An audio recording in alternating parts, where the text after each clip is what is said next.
I'd like to introduce our speaker today and my colleague in the School of Urban and Regional Planning, Dr. Kristof Van Assche. Kristof is interested in evolution and innovation in governance with focus areas in spatial planning, communities, development, and environmental policy. And he's worked in numerous countries. I know he's worked all around the world, including being a visiting prof at a number of institutions. And he combines his field work with theoretical reflection and pragmatic application. Involves systems theories, interpretive and policy analysis, institutional economics, post-structuralism, and more. I know he's a theory guru, so but also applies it very well to real-world situations. So I look forward to your talk today, Kristof, and I'll turn it over to you. Thank you very much for the friendly introduction.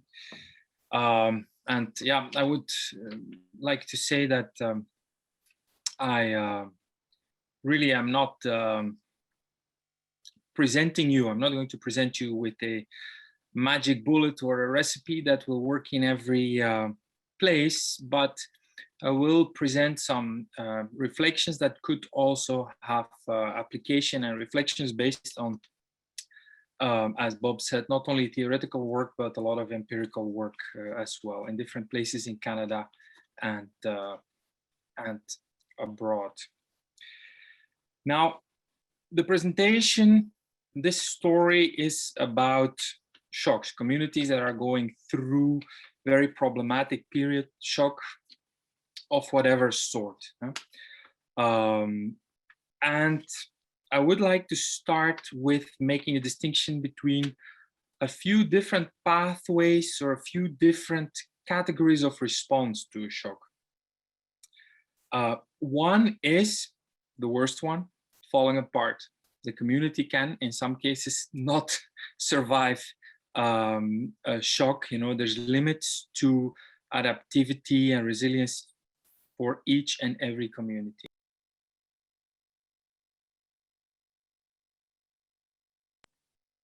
Oh, it jumped to muted suddenly. Sorry, I don't know what happened there. Can you hear me? Okay, all right.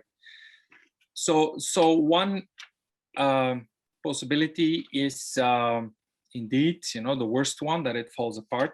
Another one type of response is working towards resilience.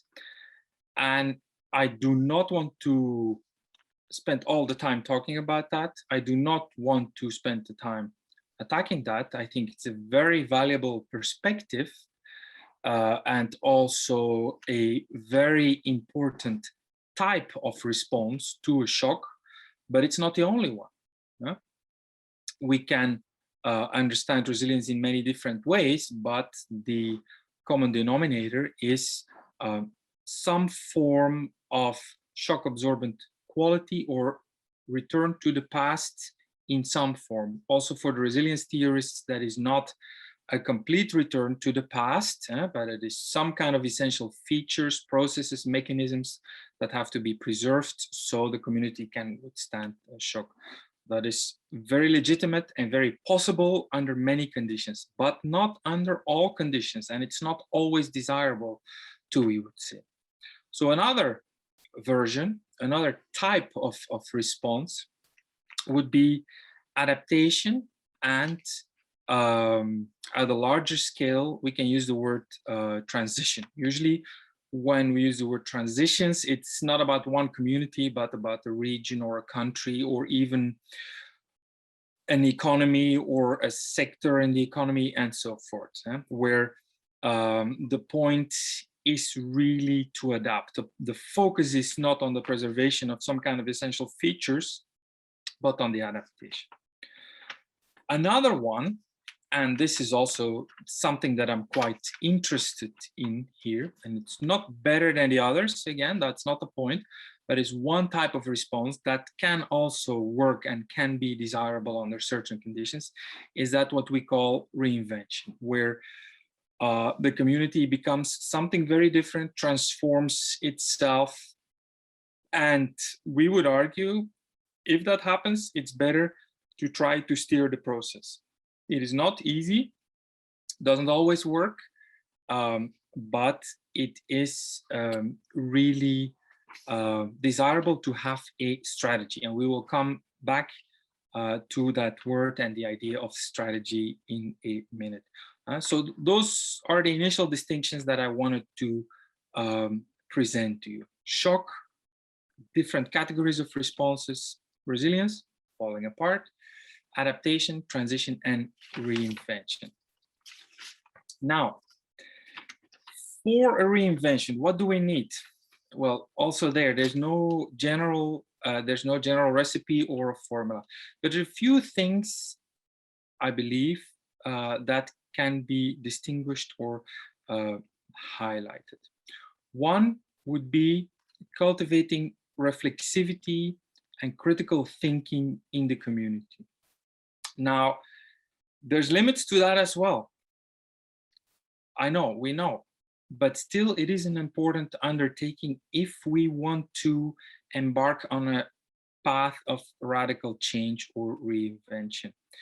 And we would say the reflexivity and the critical thinking that should be cultivated and encouraged within the administration, in the community, within politics. It also requires very strong transparency and honesty, so that's always difficult in politics.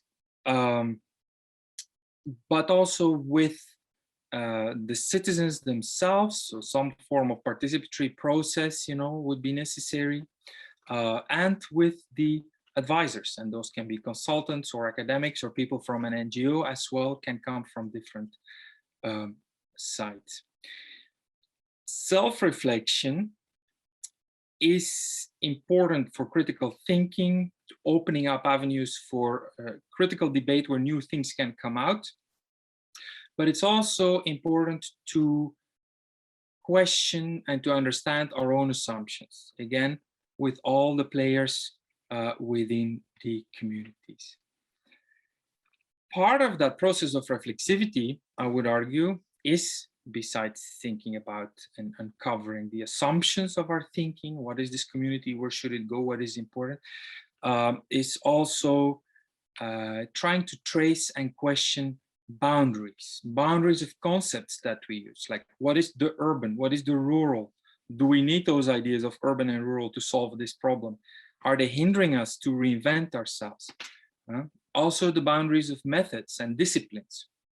So some quantitative methods and qualitative methods. Again, the point is not this is better than the other, but when we study ourselves and thinking about the future as a community, okay, are we maybe constrained by some of the methods that we use to investigate ourselves and our futures? And are we constrained maybe by the disciplinary backgrounds that we have? And that can be we as advisors, academics, it can be as people working in the staff, it can also be a citizen and in the role of a local politician. So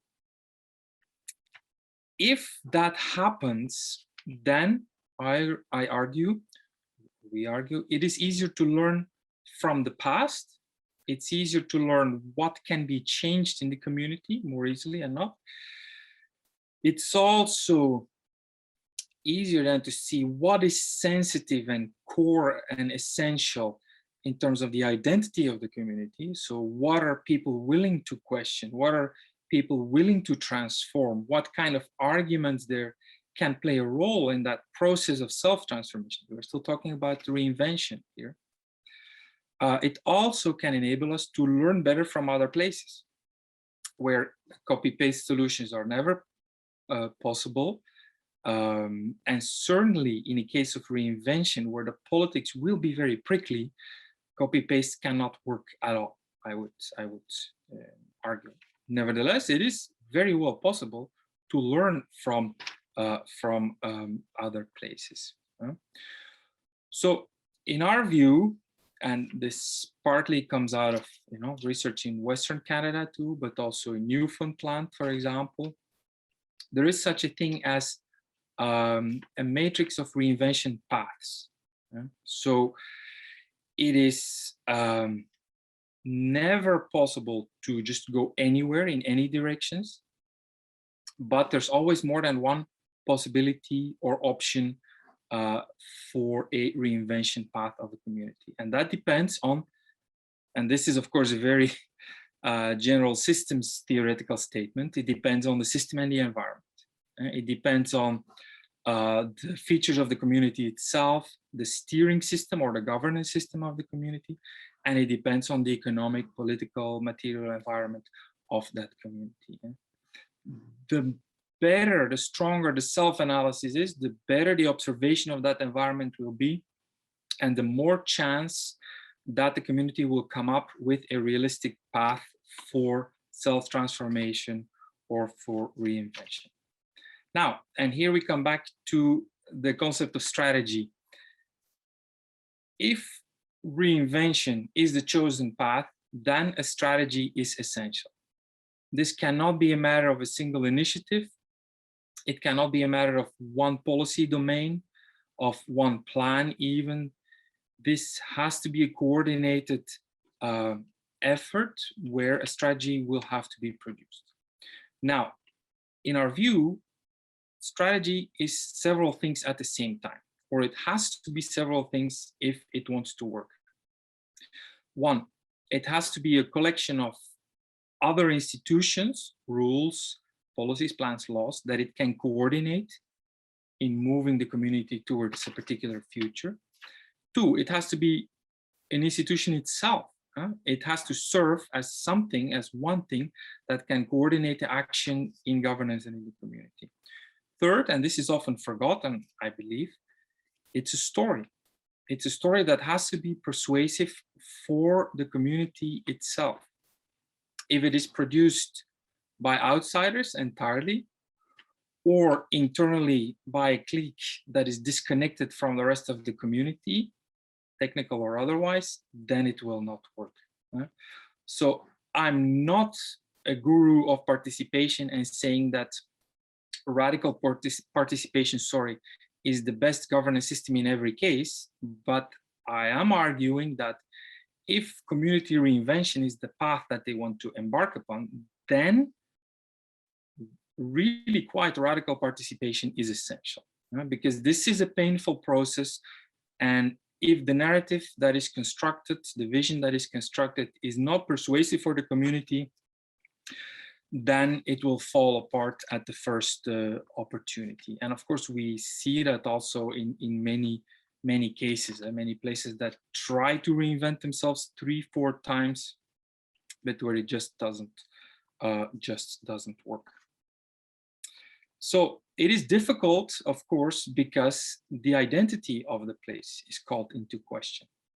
This is always difficult. If a community sees itself as a mining community or an agricultural community or a fishing community, while there's no mining, there's only a few farmers, there's no real fishing going on, or only in a very subsidized fashion, well, that will make it very difficult then to broach the topic of reinvention and to embark on such a path. It's also very difficult, again, because the narratives on the future will have to change, and because most likely the system of organizing the community, of taking decisions, the governance system will have to be transformed as well. So therefore, again, this idea that yes, it is possible, there's always different options, but observing those options, delineating those options is very difficult. It's very difficult in the sense of knowing things. It's very difficult in the sense of organizing things. It's very difficult in the sense of community psychology, you could say, or the identity of the community that will be, shocked, even if everybody agrees at a certain point that we have to change.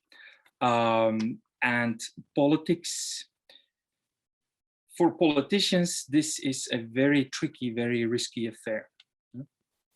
Again, even if everybody says that they agree on this goal of reinvention, on a reinvention path, and even if everybody agrees on the actual goal, we want to be this or that type of community, not a fishing community anymore, but tourism, etc., etc. Now, I see that I do have enough time, and I appreciate that. I also hope we can have a good discussion. I would like to already move to a conclusion here, and that is by adding something to the idea of strategizing for reinvention. One way of managing the risk of a reinvention strategy and of governance for reinvention is to take indirect routes. So from a self-analysis, even if we do all these things that I argued for, cultivating reflexivity and so forth, it's often not easy at all to come to a strategy. So one possibility then is to have an intermediary process of visioning, and that process can also be prepared. You see the steps proliferate here. Another way is to take a detour through what we call transitional governance, meaning that from the point where we are now, it's not possible, we as community think it is not possible to see what kind of future we want to articulate. So we know we want to do something very different. We know we want to transform ourselves, but it is quite difficult. And we do not have the organizational tools and the resources as well. Now, in that situation, I would say it makes a lot of sense to first embark on a path of transitional governance. So that is a configuration of governance that is really aimed at slowly figuring out what we want to do for the future, learning more from other places, building the planning capacity, building the more general governance capacity, maybe collecting resources, maybe bringing in people. The content of that can be quite different, but what makes it transitional governance is that it is envisioned as something temporary. This is really building a platform from which to strategize for reinvention later.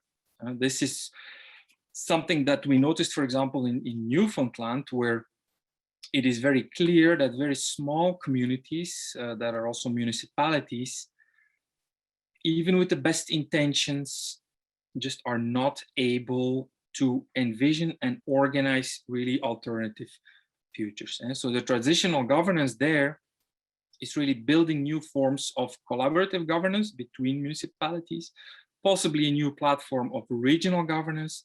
And then from there, we can start thinking again about what should happen in the longer term. Of course, during the transitional governance, it's quite important that the assets that we have are not eroded, that we don't take decisions that are binding for the very long term. For example, don't build a highway if you really don't know what kind of place you want to be. I understand the village doesn't decide on all that, of course. So this would be one possible detour. Another possible detour, again, from self-analysis to strategy, is through capacity building or asset building. So this sounds like transitional governance, but I do want to make a distinction here because these would be situations, in my view, where it's even not clear what a good form of transitional governance would be. The uncertainty is too high. Maybe the internal cohesion in the community, the shared character of the vision is just not there yet. There's very competing understandings, but it is very well possible that people agree on one or two things. We know that fishing is not going to be our future, but we do know we want to maintain our port. We are not sure how important tourism is going to be, but we do know we need to think of forms of collaborations at the regional level where we can identify assets, where we can work together in exploiting those assets or protecting those assets or whatever it is. And so this is even a more fragmented strategy or more ad hoc governance, you could say, but in my view, often much better than nothing, and often the best way forward in the short term. Now, one more thing to add to this. So I mentioned in an ideal situation, self-analysis flows into visioning, into strategy. One detour through transitional governance, another detour through capacity building or asset building, then maybe to strategy or to transitional governance. So those are several pathways to reinvention. For each community, that will then generate a different idea of what they want to be and how to move in that direction. Now, two small things I would like to add, and I think I'm still within the time. One is, thank you, that reinvention, if it is successful, comes with a paradox. And we call that the reinvention paradox. And that simply refers to the situation where a community was able to transform itself to such a degree that its perspective on the past changed completely. So maybe there was a strategy that was quite successful. We want to be like that, not A, but B. But from point B, it can be very hard to understand what it was to be A. Just like a mining community 100 years ago, or but just as well, you know, also in Belgium, where I come from, the villages from 100 years ago, it's very, very hard to really understand the perspective from those days, the concerns from those days. So, and if it changed a lot, if the reinvention strategy actually worked very well, it's very easy to misinterpret that strategy. So it's also very easy then to dismiss it, and it's very easy to lose some of the benefits that were gained before. One example here in Canada that we noticed is in Revelstoke in BC, where there was quite a successful, in my view, strategy for reinvention that was an informal one, but it was so successful that people now, and of course it was also informal, that people now don't really understand the risks that the community was facing earlier on, and also what it took to coordinate action, to preserve their forest, to make it accessible for other activities, to have community control also over forestry, to have, you know, combination of, you know, downtown revitalization, economic development, nature conservation year, and so forth. Quite a successful strategy, you know, from its beginnings as a railroad town, basically, and then a mining town, to what we have now. But then you see now signals coming up. We want more McDonald's and whatever by the highway. We want strip development by the highway. But okay, there's a real risk then that the benefits of this 40 years of strategy just will unravel. Okay, so this is one last of the last footnotes, and then the very last one. While a community might be pursuing, you know, a reinvention strategy, there's all kinds of things going on. So that strategy has to be adaptive. Another way of saying that, there's always a need to combine strategy and tactics. Even the best strategy needs short-term tactics as well. This is something that the old Greeks already knew, and also the Romans, who usually beat the Greeks. But that is something also that applies to strategy and governance, and certainly to reinvention strategy. In the case of small communities in rural areas, the relations with higher level governance, of course, will be very important. So if something happens there in that relations, an immediate response is probably necessary. And in that case, the tactics might be really essential to maintain the direction of the strategy.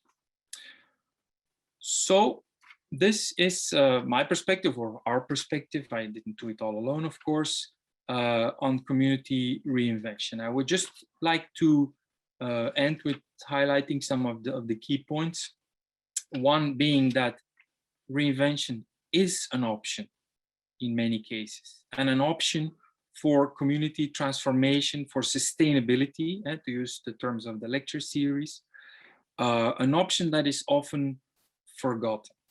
There's much more attention going to transition, to resilience perspectives, and also in different ideologies, attention to just conservation and trying to keep communities as they are.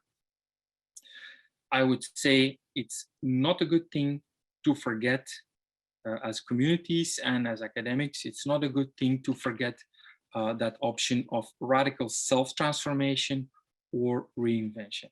It comes with great difficulties and risks, thinking, organizing, politics, but it can also come with great rewards. The quality of the analysis for the strategy is essential, more essential than with the other categories of strategy, I would argue. Thank you for the attention. Okay, great. Thank you, Kristof. So there's a few questions popping up, but I'm going to start with one. Can you give us an example of a community that struggled and went through and figured out a way to reinvent themselves, and what they moved from to what they became?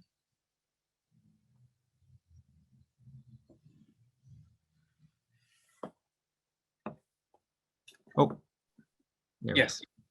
Thank you. Yes. Well, I mentioned Revelstoke here. So that was a town with a railroad in the beginning. The highway came much later, with then mining, forestry, and in that case, it was not just a railroad town, but most people actually worked for the railroad. So that was something specific, because you had I'm using the wrong word, it's not a factory, but the maintenance places for the trains, when they went long distance, east-west.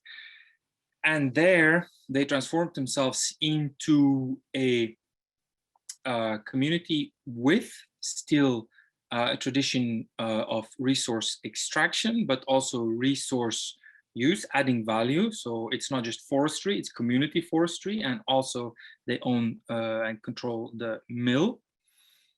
And they use also the forestry areas for recreation, cultivating good relations with them, with the managers there.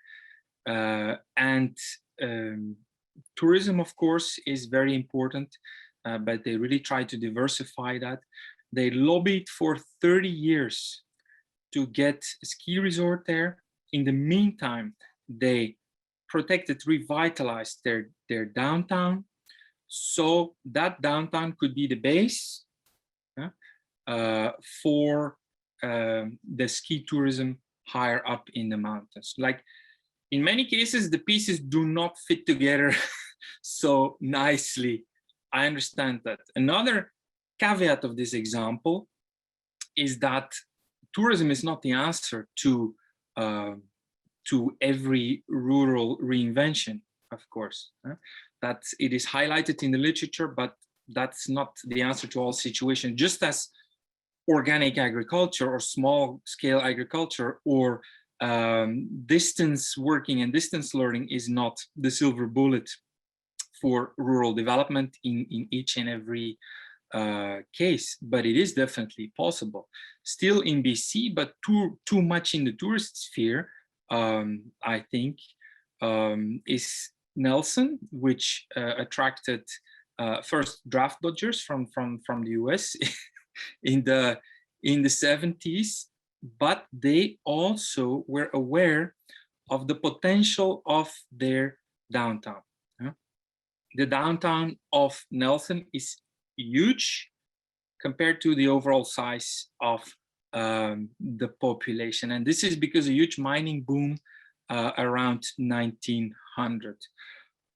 But of course, it was very attractive just to neglect that. Well, they didn't do that for a combination of reasons. And even at the moments where there was no grand strategy at all, they tried to take care of it as well as possible and to build new activities inside and off that built heritage. And now it's still there, and this is a positive path dependency, you can say. Well, it can be used to attract tourists, but it's also used to attract small-scale entrepreneurs, you know, people who are interested in the lifestyle, but there's also a tech sector and so forth. There's, of course, examples throughout the world. Maybe a different example from Newfoundland might also illustrate how important the context is. There's places in Newfoundland that really try to reinvent themselves 3 or 4 times, and it never worked. The difficulties there are greater because Newfoundland, alas, is usually broke. It's a very sad situation, but that has been reality since the early 1900s. In fact, there's a very strong local pride that is wonderful in many ways, but makes collaboration sometimes really difficult. There's a case of a bigger town in Western Newfoundland, and then you probably know it, Corner Brook, that was really a very planned development with both government capital and private capital. It's not just a paper mill that was just dumped there. This was really quite nicely planned and organized city, the only city in the west coast of Newfoundland in the 1920s and 30s. But of course, and I won't tell the whole history here, the paper mills had all kinds of difficulties, shrinking and so forth and so forth. Many different initiatives to tie into tourism development activities was very difficult because, yeah, it's not every part of it is as attractive. Of course, it's quite an industrial town.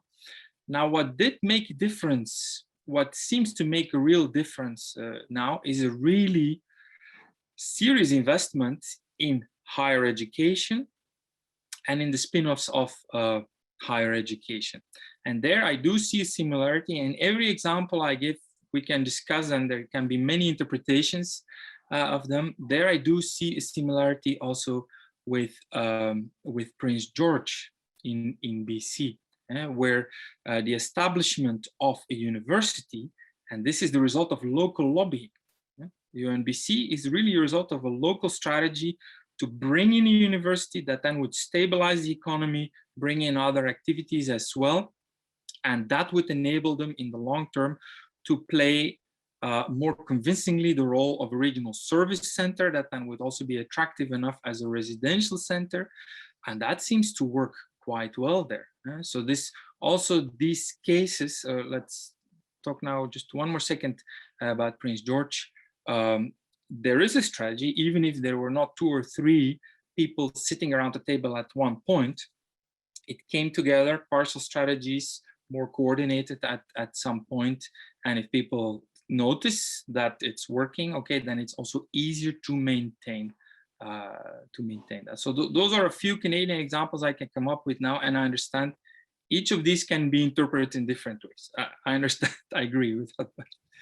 Okay, great. So there's some more questions, and these are coming from the chat, so I'll just read them out to you. So Savannah asks, where do you see artists fitting into some of the roles and work to be done in a reinvention process? So the role of artists.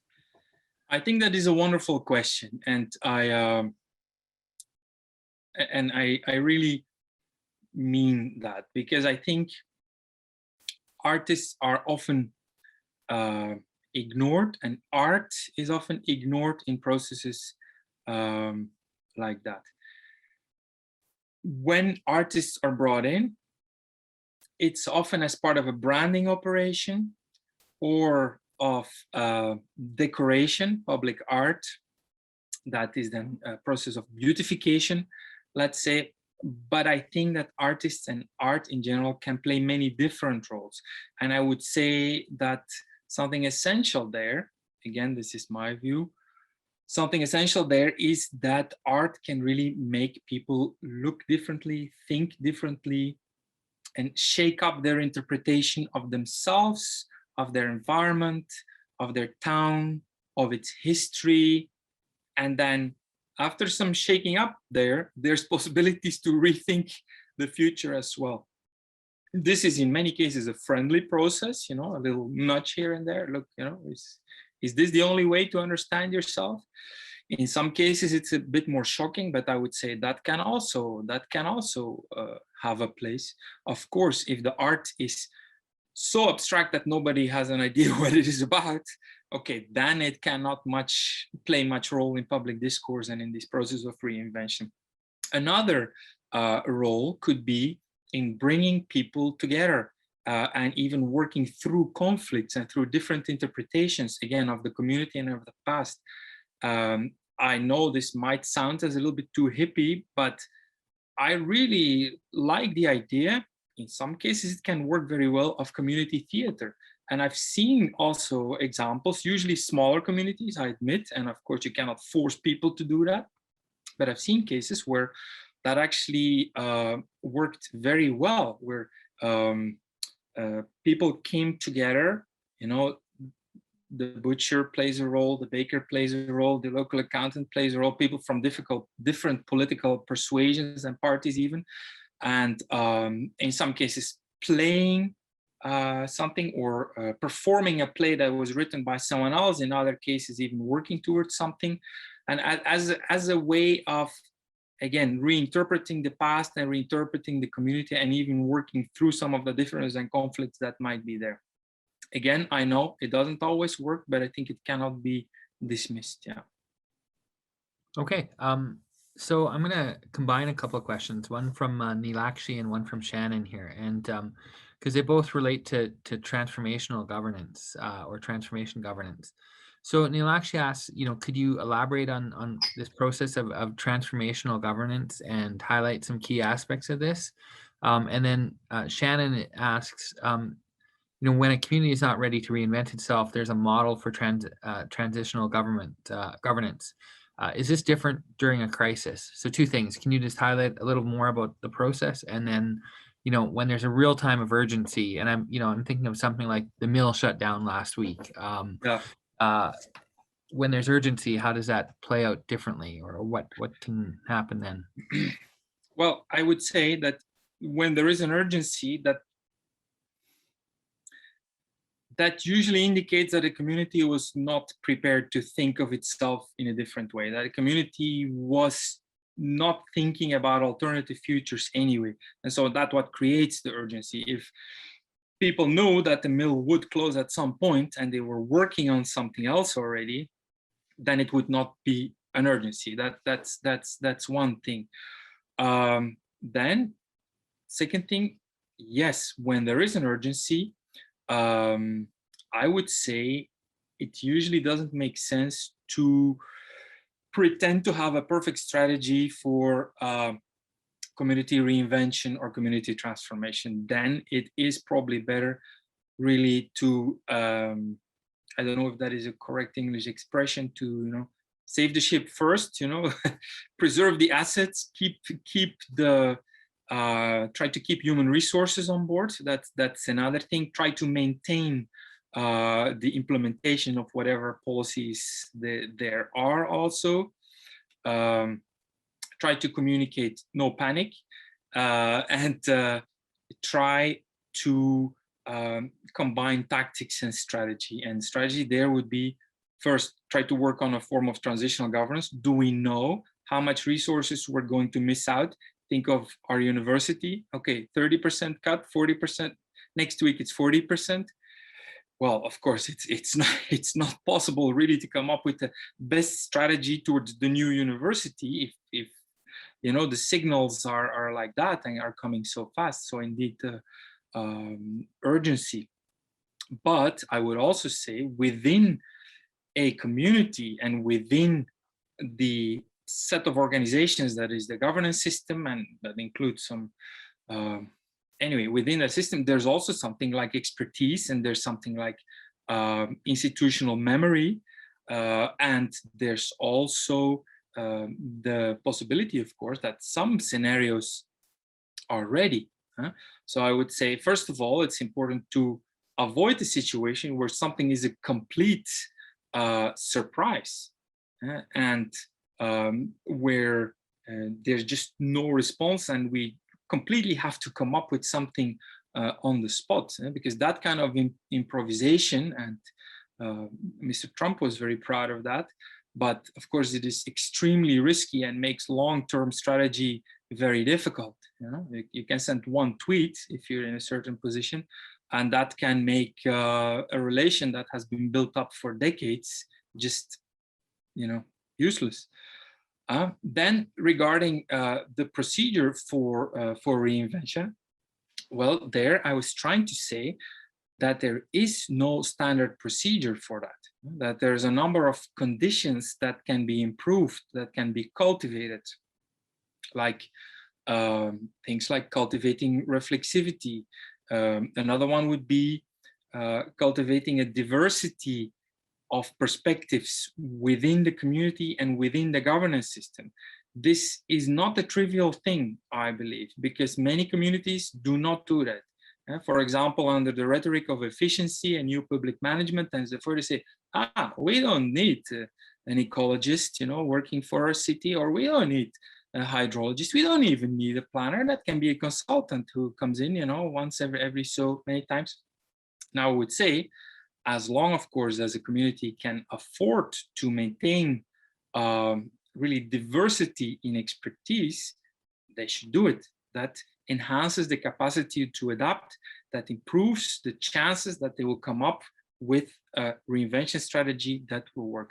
Another thing, another aspect of this diversity is real diversity in politics. So not imposing consensus, not marginalizing groups, but cultivating the discussion, even if it's very difficult, even when it leads to conflicts, because that difference in perspectives on the past, on the present, and the future can be really useful as a big resource when there's a crisis, and then suddenly we have to reshuffle the cards and think of a strategy to reinvent ourselves.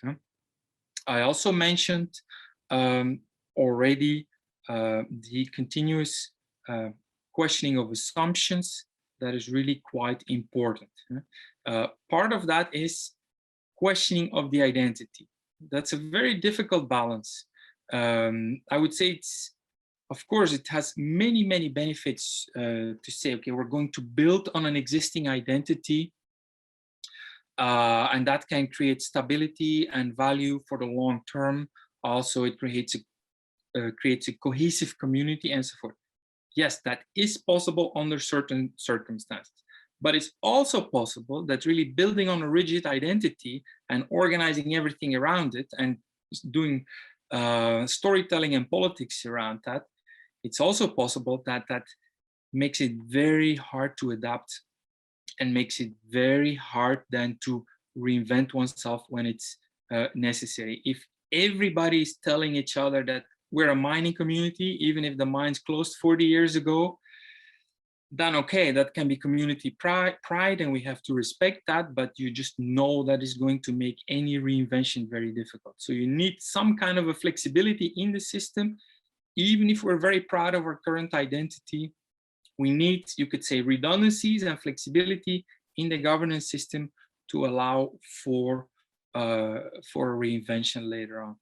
How that exactly will be structured, again, this is a matter of the strategizing that is context dependent. I know not a straightforward answer, but I believe that just doesn't exist. So, yeah. Okay, great. Yeah, I'll just mention briefly that anyone curious about the challenges of getting too locked in should look up Auto World in Flint, Michigan, and Auto World. I'll share that with you at some point, Kristof, if you haven't seen it. Okay, there's a question here from Trevor. Can you talk about how the sharpened political polarization right now might affect the success of a reinvention strategy, this right-left thing that we might see going on in communities? Yeah, I think that is a very big problem, because whether it's left or right, or in other places, even different forms of right or different forms of left, or whatever is the distinction, I do believe that polarization doesn't help at all. Um, and I think there's a strong parallel here with the kind of rigid identity politics that I tried to criticize just before in answering the previous question.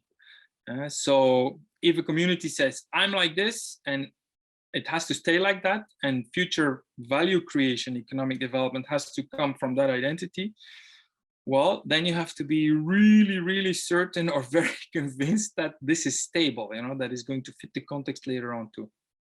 Similarly, if politics within the community becomes identity politics and polarized identity politics, then it becomes very difficult to learn from each other. Then it becomes very difficult to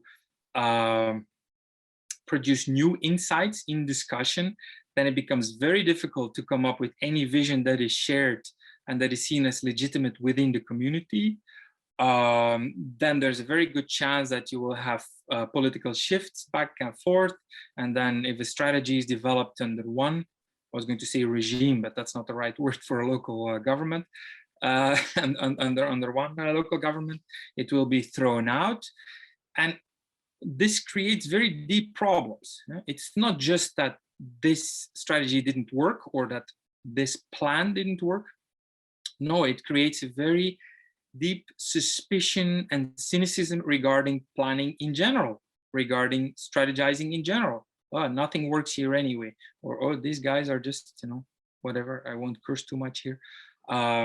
So indeed, I think that's a very good point, that polarization is a real problem. Now, in the opposite direction, I know there's also strong current in different theories emphasizing consensus.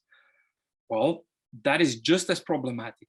Radical polarization is a big problem for community reinvention, but imposed consensus is also a real problem. Why? Because it is hiding real differences and is also smoothing out and making differences disappear.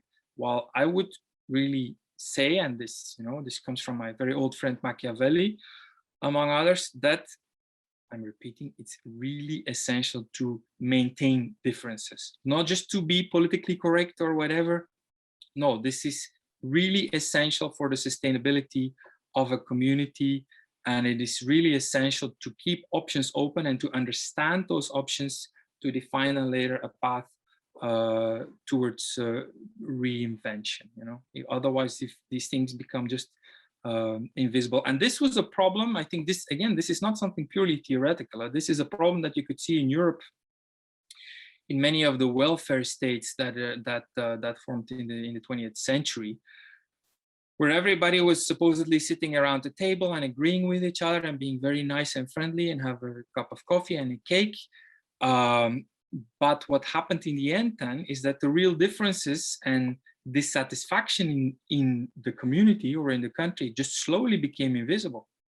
And you slowly had this system of people making decisions, supposedly, smoothing out their differences, but the real differences and the dissatisfaction was invisible. Result in some countries, like in the Netherlands, that there was a massive political swing, an increase in political polarization, and some real achievements, in my view, that had taken decades or more than a century to build up just down the drain. The Netherlands, to stay within that example, and then I'll shut up about it, the Netherlands had the system of nature conservation that was really a model for the rest of Europe. Because of these unobserved differences and dissatisfaction, it exploded. The result is now that they're selling their protected areas under a very different ideology. So, sorry, to come back to the question, yes, this polarization, extremely problematic. The other side, focusing too much on consensus or imposing that, that's also not good. I think cultivating the differences is probably the way to go. Yeah. Okay. Connor asks, have you given some thought about energy transition in Alberta? So Alberta without the oil field, what does the future look like? Any thoughts on that, Kristof?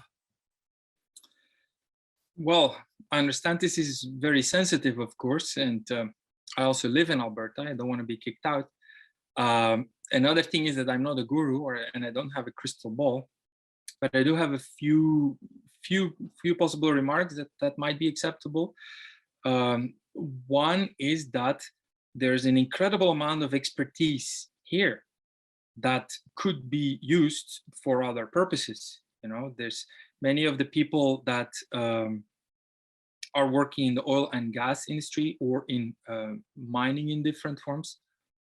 They have a technical expertise that can serve other purposes that can benefit the energy transition. That's one thing. Another thing is, and this is just again my opinion, local governments have to be reinforced.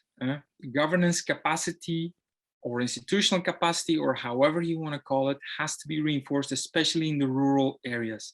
This was a problem, in my view, in the boom periods of the oil and the gas and the mining. Before that they were just at the mercy, and they could be good or bad, of the companies and the province. But this is also a problem in energy transition, because I do believe that local governments really can play a role there in kind of charting their own course, or crafting their own strategy for energy transition, but not in the way local governments are defined and organized right now. They need to be bigger, stronger, more resources, more power, more autonomy to decide, on creating resources and so forth. I know this is a very difficult thing. And then one other thing that you or the people in the audience, the virtual audience, pointed out is that polarization doesn't help at all here. In my view, whether you're politically left or right, or very progressive or conservative, the way it's organized now, it's not going to last. Then we can choose for a very harsh shock later on, or we can try to soften that shock by crafting a strategy, and that has to happen now and not later on. The economic diversification, part of the strategy, I'm sure, is not a luxury for later, but no, that's something to work on now. I know these are maybe too obvious observations, but those are just a few thoughts. Okay. There's a question from David. I think I might be misinterpreting it, but I'll throw it out there. What role do universities have in this, and people from universities like yourself and everyone else? What's the role for us in this process, for municipalities and for communities around? Mhm. Well, a few possibilities, I think. One thing not to do is to impose our opinion. Also, because the scientific consensus does not exist, I would say, at least in terms of governance and ideal futures for communities and so forth. So we should be very careful of not imposing our perspective, our opinion, and also be very self-reflexive ourselves, understanding where we come from, our own position, our assumptions, our limitations, and so forth. That's one thing. Another thing we should not do, I believe, is trying to replace local governance. Like we come in with a team, we're trying to help them, but then without knowing it, we in fact disturb or disrupt processes of transformation or just governance processes that are there. We cannot replace local politics. We cannot fill in for the local citizens. We are not local civil society. None of that is us. A more positive answer, yes, we can play different roles. The university as an organization can play a leading role in different ways, by giving a good example, by having, let's say, easily accessible libraries and databases and experts for advice. That's one thing. As individual academics, I think we can enter many conversations. We can suggest ideas to citizens, to staff, to local politicians. We can also try to suggest that maybe some form of transitional governance might be useful. Some kind of pressure cooker situation where a community reflects on itself, its assets, its values, possible futures, problems, short period of time with a strong presence of academics there at that moment. So where the academics play the role of NGO advisor for a limited period of time. This is my opinion. So short period, different form of participation, bigger role for the academics as advisors for that. But I still think, then the goal should be to make ourselves irrelevant at the end of the process. We can come with an advice, but that advice should make the local governance process stronger at the end, should not make ourselves important as a savior of this or that place. And there's examples of many different sorts. Another thing I would say, one more pointer, and this is also maybe too obvious, that is before we enter a community, or before, maybe that's a better way to say it, before we start advising communities, it's really important to become familiar with them. And I think most academics are like that, some not. I'll try to give one bad example, not a person, no names here, but many of the transition thinkers, socio-ecological transition thinkers, yeah, they really believe they have a recipe for a reorganization of governance that then leads to a transition to more sustainable and prosperous society. And then nowadays they also say it's inclusive and so forth and so forth. But they're so conditioned by that recipe that they want to apply that the observation of what's going on there is very limited. In my view, that is a problem. At first, you need to understand what it is. You need to ask if people are interested in your advice, and then you cannot overstay your welcome. That would be another principle that at least I would embrace. Yeah. Okay, great. Well, we're pretty much at the end of our time here, so I just want to say thank you very much, Kristof, and a great discussion. And for people who are interested in connecting with Kristof, you could always send him an email and do that if you have further questions. I found it to be a really intriguing discussion, and appreciate you spending your time with us. And thank you to the audience as well for attending today. Thank you very much. Thank you. All right. Thanks, everyone. Have a good day. We'll see you.